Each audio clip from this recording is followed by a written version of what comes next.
This star is an indication of a wish, but this wish is behind, no?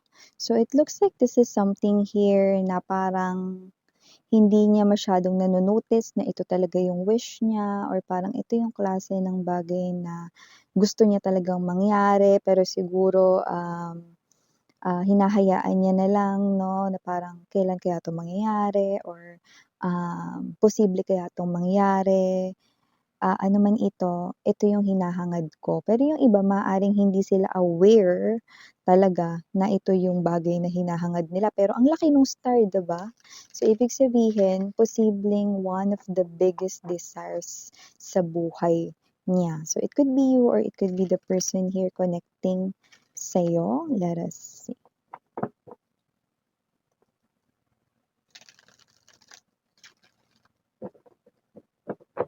Okay.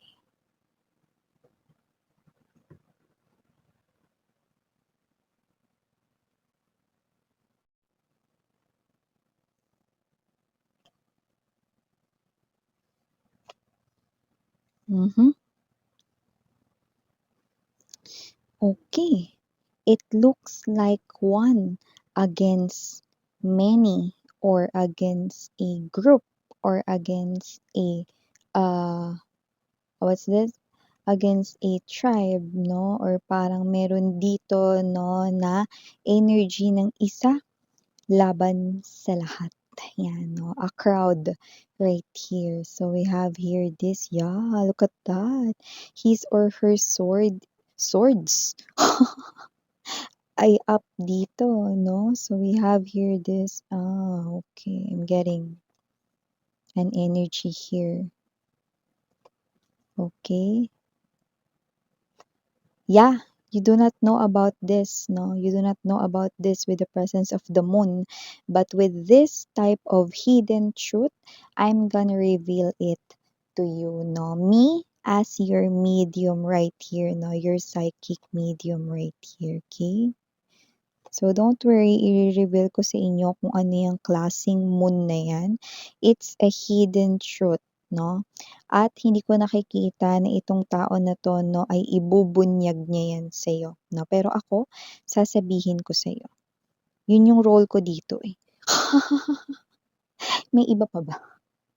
So, parang ako yung energy mga babes 'no, yung parang ano, manonood pa lang kayo ng movie pero ako yung spoiler. So, we have here yeah, look at that, see? Two of Wands, Three of Wands. Oh, but definitely, it's up to you pa din, 'no? May free will kayo, pwede niyo yung gamitin anytime, anywhere. Okay?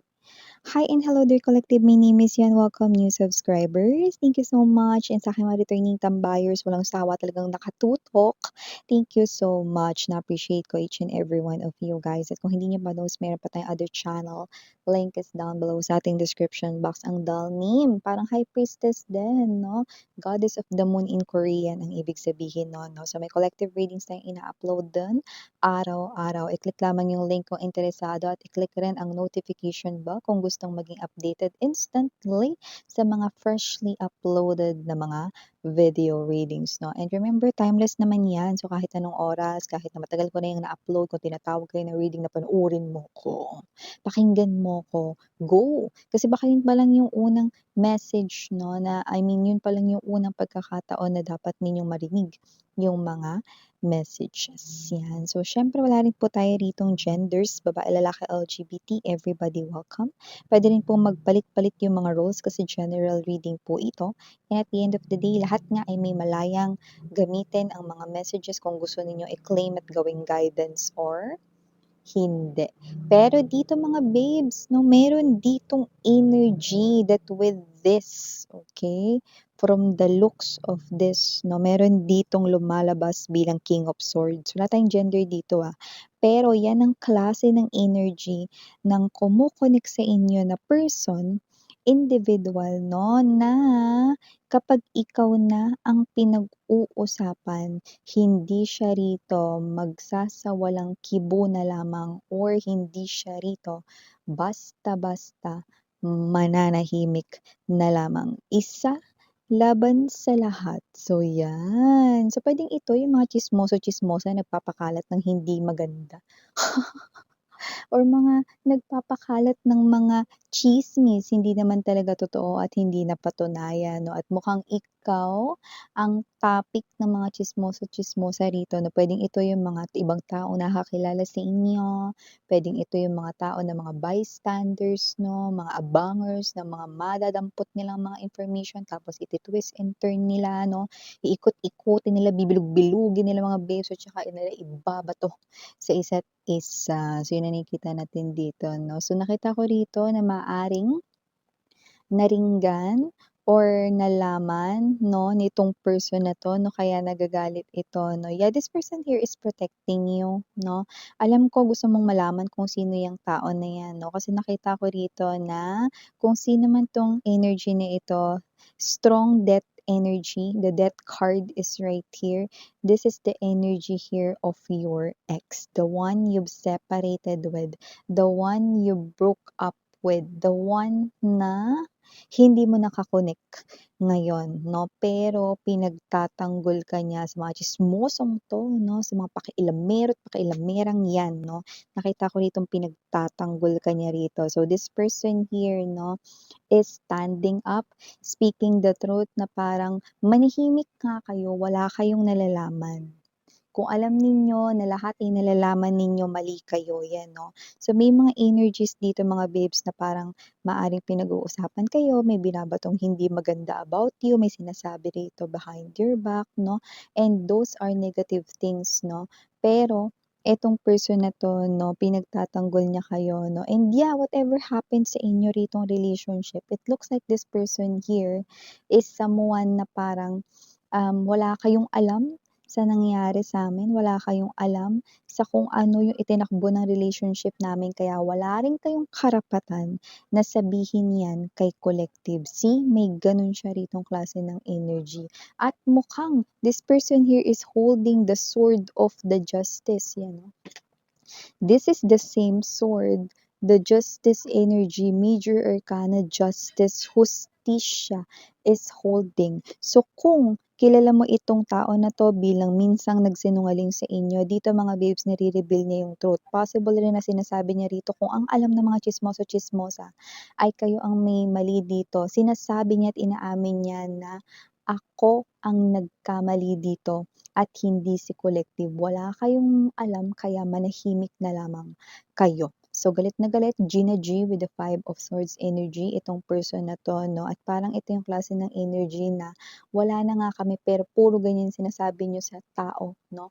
Ang tinutukoy niya rito ay walang iba kundi kayo. In short, pinagtatanggol niya kayo, pinoprotektahan niya kayo 'no. So, even though he or she is already a part of your past 'no, this person here still in the present moment 'no, clinging to your energy 'no, ng parang tarsier 'no, or parang linta or parang panda bear.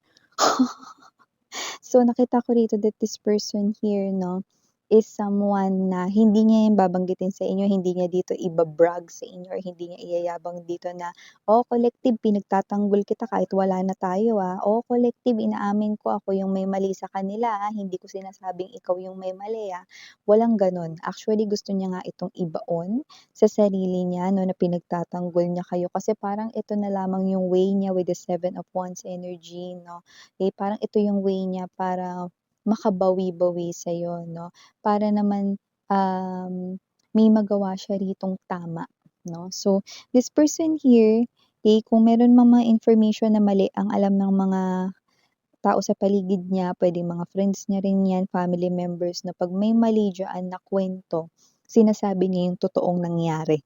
So, talagang this person here is showing full honesty, like 101% honest siya sa kanyang mga informations na binibitiwan dito 'no. Kaya kung sino man 'tong energy na 'to na wala siya ritong planong sabihin 'yan sa'yo na pinoprotektahan ka niya ngayon, whatever 'no. Pero 'yan yung mga parang bagay na na ginagawa niya, okey, kahit na ngayon 'no, in this present moment wala siyang pag-uusap sa inyo, wala siyang contact sa inyo, wala kayong means of communication. 10 of Wands, Hermit right here, no? This person here, okay, ito na lamang yung kaya niyang gawin for you kasi marami siya ritong natutunan at na-realize sa inyong relationship, lalo na sa pagtatapos ng inyong connection. Yan, 'no? So, kung sino man 'tong energy na 'to mga babes 'no, parang ito yung klase ng bagay na parang, nirerespeto niya kayo ngayon. Kung wala itong pagrespeto sa inyo way back before or naging sinungaling siya way back before, yung energy niya is nakita ko ritong parang naalog. So, kung sino man ito 'no, nakita ko rito na he or she is putting the blame sa kanyang sarili na, "It's my fault, kasalanan ko," yun yung sinasabi niya sa sarili niya 'no. So, wag niyong ituro, wag niyong ibato kay collective na siya yung may kasalanan, siya yung may pagkukulang dito. Ako ang may mali dito kung bakit kami naghiwalay at kayo magsiuwi nga kayo. So, may gano'ng klase ng energy.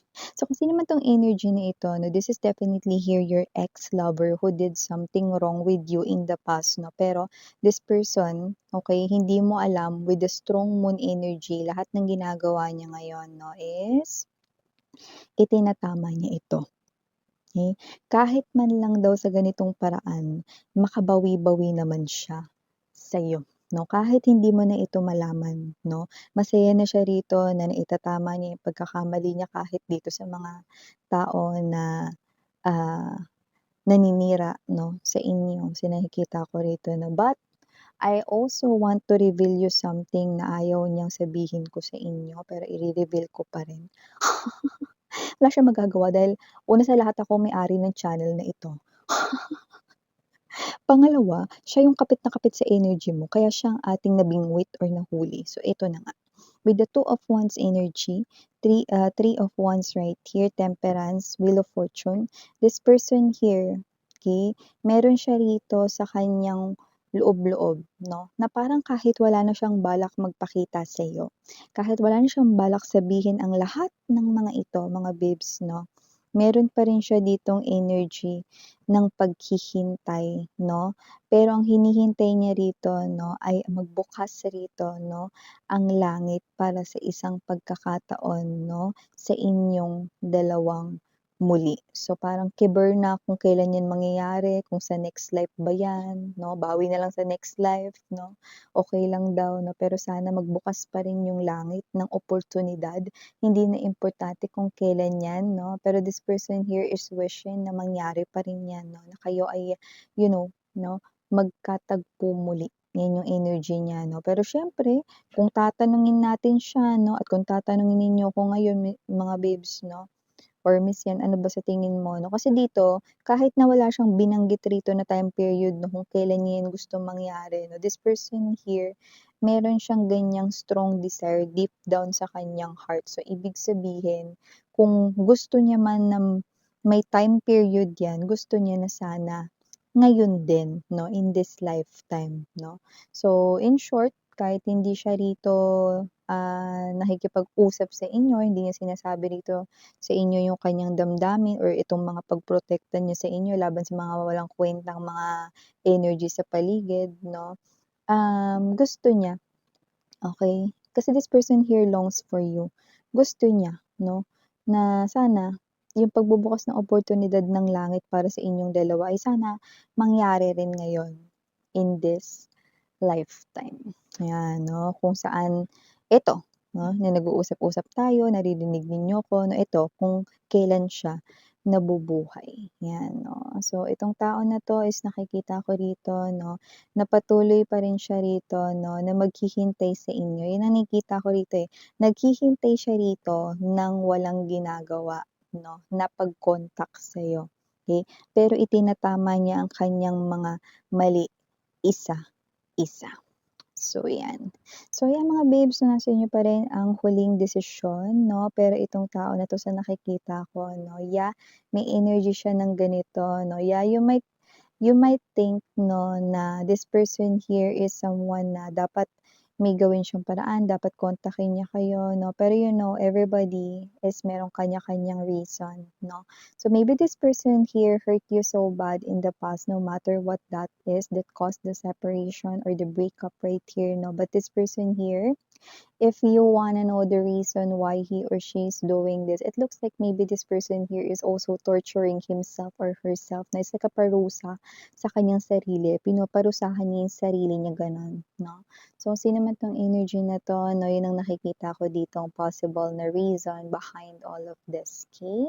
But this is what this person here desires, 'no, sa kabila ng lahat ng ito, na magbukas ang langit ng another opportunity kahit na isa na lang talagang opportunity, 'no? Kayong dalawa ay magtagpong muli. So, ito yung mga messages right here for you guys. Again, I'm Yuriana on Sarang Heal Love and Light.